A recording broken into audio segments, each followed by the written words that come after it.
anatoa taarifa kwamba atachelewa kwenye press saa 6. Kama una shida ya kutaka kujua mnachoenda kukiongelea, niambie tu nikuulizie kwa jasusi kaka. Sio na wasitue na haraka. Si tunajua. Usichanganye mada. Ndio nakwambia tunajua. Kama una shida ya kutaka kuongea kitu gani, niambie tu. Betri za waandishi zitaisha. Nyoosha maelezo. Nimekusaidia maana unapiga picha hapa bwana, nipo kwenye press huku nini. Mimi nitakusaidia kujua. Vizuri. Tunatamani jambo hili liwe kila mwaka.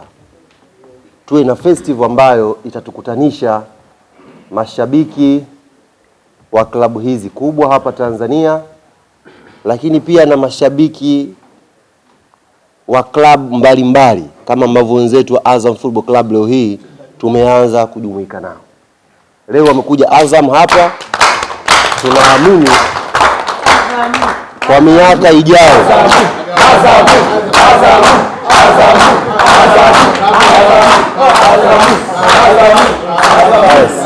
tunaamini kwa miaka ijayo kwenye kuboresha jambo hili, huenda tukawa na festival labda ya timu zinazocheza kimataifa.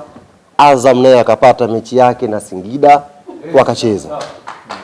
Japo tunafahamu kunaweza kuwa na changamoto kidogo ya idadi ya mashabiki wa hizo timu, lakini tutakwenda nao hivyo hivyo kwa mwakani.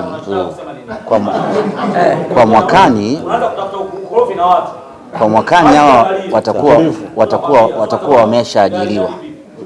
Kwa hawatakuwepo. Bwana Amri anasema kwa mwakani, bahati mbaya wewe utakuwa umeshakwenda kwenye ngano, wenzako wamekwenda kwenye sukari. Kwa hiyo itatulazimu tafute mashabiki wengine.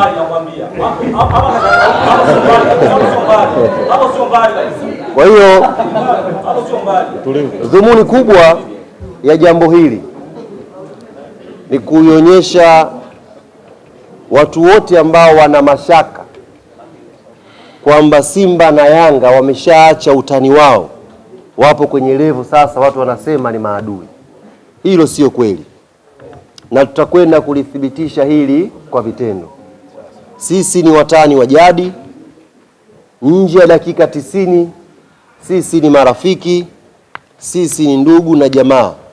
Tunatoka katika mitaa inayofanana, tunatembea pamoja, na waliopata bahati wenzetu wa Yanga wameoa pia upande wa Simba.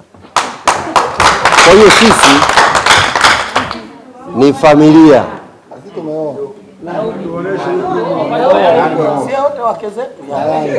Mandala kaoa Yanga. Mimi nimeoa Yanga, nimebadilisha sasa hivi. Upo? Nyie ndio mmemsaliti Agi nye. Jambo hili linatuhusu wote ambao tunapenda mpira. Tarehe 21 kwenda kuambukiza mbegu hii